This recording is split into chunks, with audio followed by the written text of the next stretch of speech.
or assessment material that you're working with. This is where TLO can be an awful problem. I'm in a college, and they said, we'd like to see, if you'd like to see this lecturer, we're really pleased with her. She's come on so well, and she's been so responsive to. I said, yeah, great, I look forward to it. We've put in a lot of time.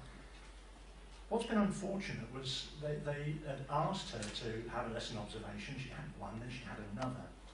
And what they'd done, she was doing, a PowerPoint, and doing a little workshop and giving the students some questions and that sort of thing.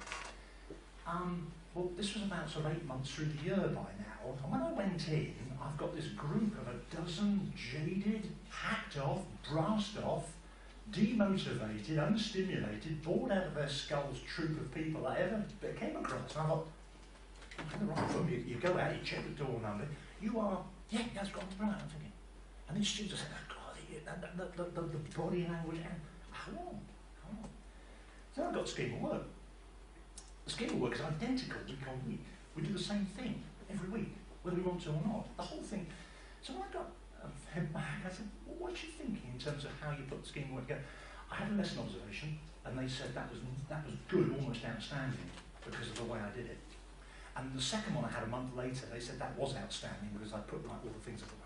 So she said, what I do is I follow the same format every week. Then it's bound to be outstanding all the time. And it's very difficult for someone who's very new to the game to actually sort of explain that it's about differentiation and meeting individual people's needs rather than something which is convenient for them. So it is about actually focusing on what people, and it's that variety, isn't it? Where we come across things and you think, that's part of today. Somebody would be bored out of your coots in terms of my presentation, but you love the workshops. Other people, workshops, well, I can take it or leave it, but I do like the presentations, they seem to be fun. It is about putting together a programme. But it's the old thing, isn't it? Rice pudding is nice, but you don't want it morning, noon and night. And these poor students had it every day for about 8 months. And when I spoke to the students, they were, looking lovingly at sort of sharp objects, and they were dreaming of being on a high, tall building where they could throw themselves from the windows, which, again, in terms of diversity and equality, is not what we're about, what we're looking at. So, this is the final bit, if you like, this limiting grade. It's a horrible one, isn't it? This is pulling people apart a wee bit in terms of opinion. You'll probably have something you want, a custard pie you want to throw at me about this. Going back to those two operating principles, are we actively promoting and are we narrowing the achievement gap? Now, if you ain't doing either of those, then you are in some jeopardy. The way in which we're going to really focus, and again, here's another tip, there'll be two areas as inspectors we'll look at very closely. We will look very closely at your arrangements for Every Child Matters. Because if you think about it, Every Child Matters, safeguarding, and equality and diversity fit very neatly together.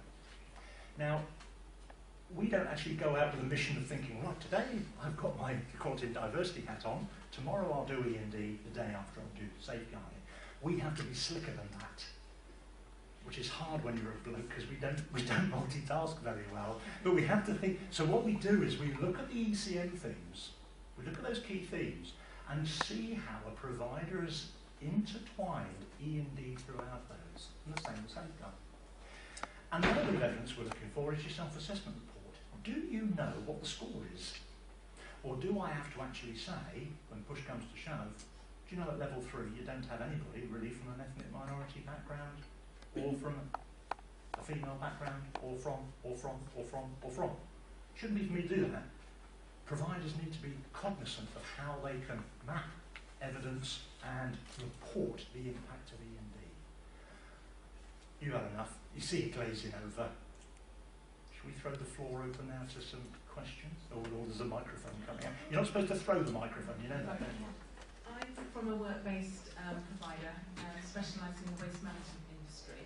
Is it enough in our SAR to recognise the fact that 99.9% of our learners are male?